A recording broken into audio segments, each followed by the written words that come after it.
الحمد للہ وحدہ لا شریک لہ والصلاة والسلام علی من لا نبی بعد اما بعد فاعوذ باللہ من الشیطان الرجیم بسم اللہ الرحمن الرحیم ما کان محمد ابا احد من رجالکم ولکن رسول اللہ وخاتم النبیین وکان اللہ بکل شیء علیما وقال النبی صلی اللہ علیہ وسلم ان من البیان لسحرا اللہم صلی علی محمد وعلی آل محمد کما صلیت علی ابراہیم وعلی آل ابراہیم انک حمید مجید اللہم بارک علی محمد وعلی آل محمد کما بارکت علی ابراہیم وعلی آل ابراہیم انک حمید مجید۔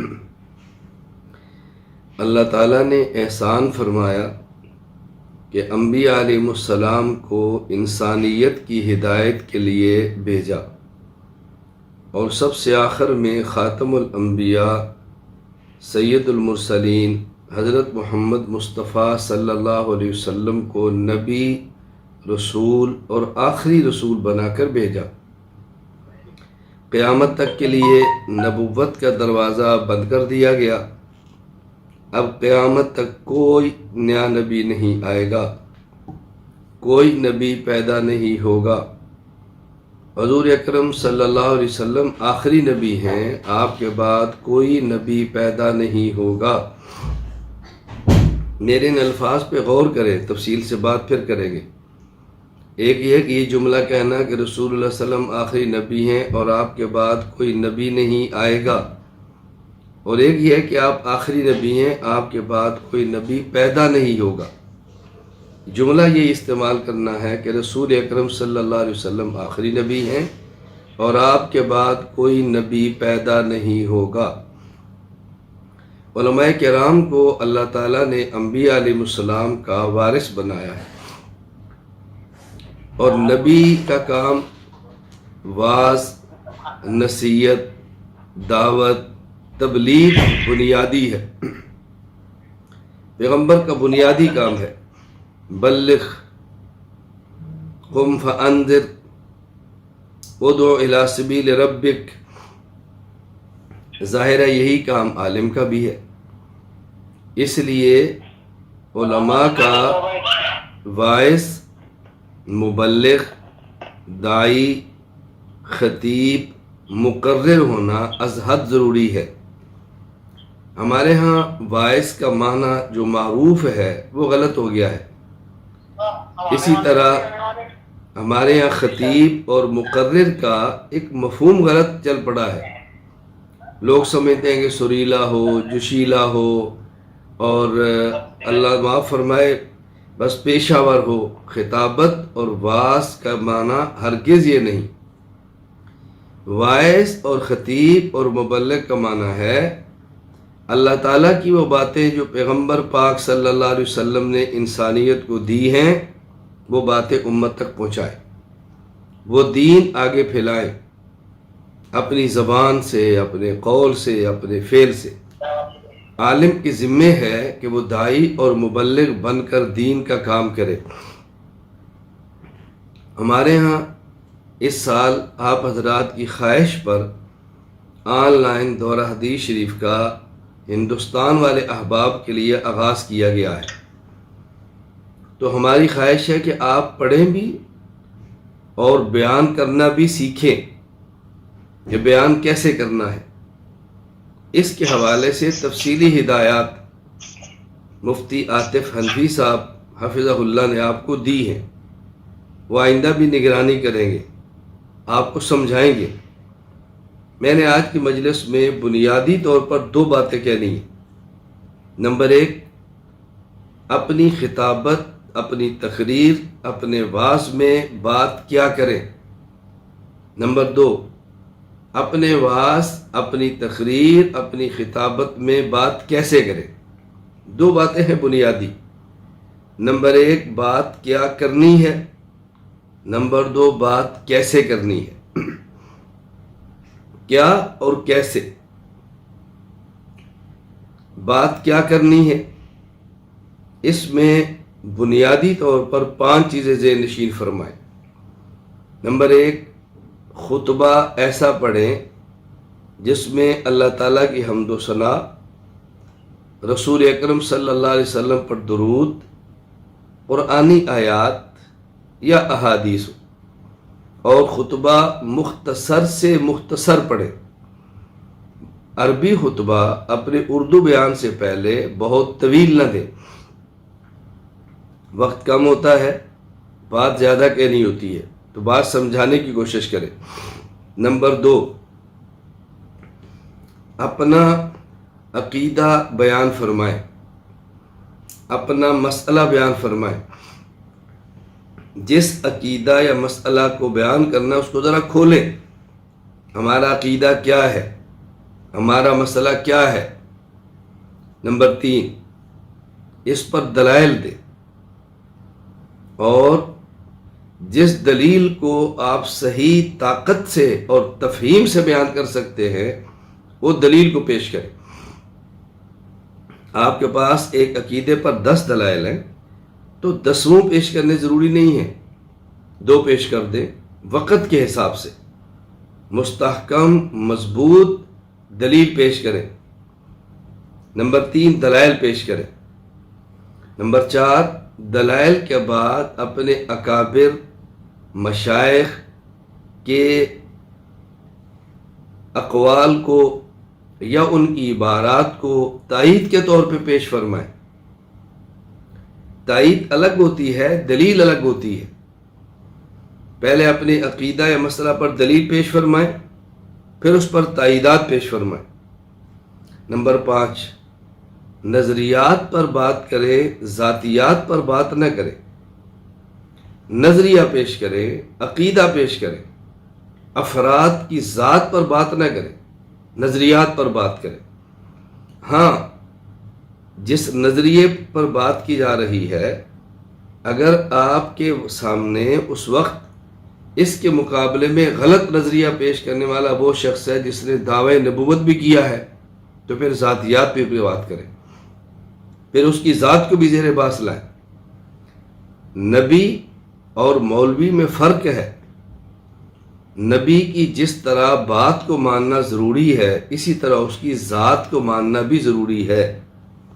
پہلے پیغمبر کی ذات، پھر پیغمبر کی بات۔ رسول اکرم صلی اللہ علیہ وسلم نے فرمایا، لبثت فیکم عمرا، میں عرصہ دراز 40 سال تمہارے اندر گزار چکا ہوں۔ حل وجدتمونی صادقا ام کاذبا، تم نے مجھے کیسے پایا ہے؟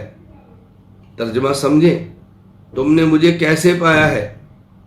انہوں نے کہا، جربناک غیر مرہ، ہم نے بار بار آزمایا ہے۔ ما وجدنا فیک الا صدقا، آپ کو ہمیشہ سچا پایا ہے۔ آپ نے فرمایا، قولوا لا الہ الا اللہ تفلحوا، لا الہ الا اللہ سمجھ کے پڑھ لو، کامیاب ہو جاؤ گے۔ پہلے فرمایا لبثت، یہ ذات ہے، پھر فرمایا قولو، یہ بات ہے۔ تو پیغمبر کی ذات کو بھی ماننا ضروری ہے، بات کو بھی ماننا ضروری ہے۔ مولوی کی ذات کو ماننا ضروری نہیں، بات ماننا ضروری ہے۔ اس لیے پیغمبر کی ذات معصوم ہوتی ہے، مولوی کی ذات معصوم نہیں۔ جب معصوم ہی نہیں تو اس پہ بات کیا کرنی؟ ہاں، اگر کوئی اپنے گناہ پہ ڈٹ جاتا ہے، کھڑا ہو جاتا ہے، ڈھیٹ پناہ اختیار کرتا ہے، معاشرے میں اس کا نقصان ہو رہا ہے، یہ بات الگ ہے۔ میں ایک بنیادی بات عرض کر رہا ہوں۔ نمبر 1، آپ نے اپنی خطابت میں بات کیا کہنی ہے؟ نمبر 1، مختصر خطبہ۔ نمبر 2، اپنا عقیدہ یا مسئلہ یعنی موقف۔ نمبر 3، دلائل۔ نمبر 4، اکابر کی تائیدات۔ نمبر 5، نظریات پر بات کرنی ہے، ذاتیات پر بات نہیں کرنی۔ بات کیا کہنی ہے، پھر بات کیسے کہنی ہے؟ بات کیسے کہنی ہے؟ بنیادی چیز، الفاظ مہذب اور شستہ استعمال کریں، بازاری زبان استعمال نہ کریں، عالم کی شان کی جو لائق ہے وہی استعمال کریں۔ نمبر 2، گفتگو کا انداز داعیانہ واعظانہ ناصحانہ ہو، سننے والے کو محسوس ہو یہ تذلیل نہیں کر رہا، یہ چڑھائی نہیں کر رہا، یہ خیر خواہی کے جذبے میں بات کہہ رہا ہے۔ نمبر 3، بات رک رک کر کریں، سمجھا سمجھا کر کریں۔ خطابت کا معنی لفاظی نہیں، خطابت کا معنی اتار چڑھاؤ نہیں، خطابت کا معنی اپنی بات کو یوں پیش کرنا نہیں کہ سامنے والا گھبرائے۔ رک رک کر، ٹھہر ٹھہر کر بات کرو، سمجھاؤ بات۔ نمبر 4، گفتگو مخاطبین کی اور مجمع کی اور سامنے والوں کی رعایت کرتے ہوئے کرے۔ آپ کے سامنے علماء تشریف فرما ہیں تو پھر اصطلاحات استعمال کریں، طلباء ہیں طالب علمانہ زبان کریں، عوام ہیں پھر عوامی بات کریں۔ میں ایک بات عرض کیا کرتا ہوں طلباء کرام سے کہ آپ نے 2 باتوں کا خیال کرنا ہے۔ نمبر 1، درسگاہ کی زبان بھی آئے، نمبر 2، عوام کی زبان بھی آئے۔ یعنی جو آپ کے پاس دلائل موجود ہیں، عقائد موجود ہیں، اس کو عوامی لب و لہجے میں کیسے بیان کرنا ہے، عوام کو سمجھانا ہے۔ بات کو ہم نے عوام کو سمجھانا ہے، عوام کے نظریات کو ٹھیک کرنا ہے، عوام کے عقائد کو درست کرنا ہے، تو جتنی اس کی سطح ہو اس کے مطابق بات کریں۔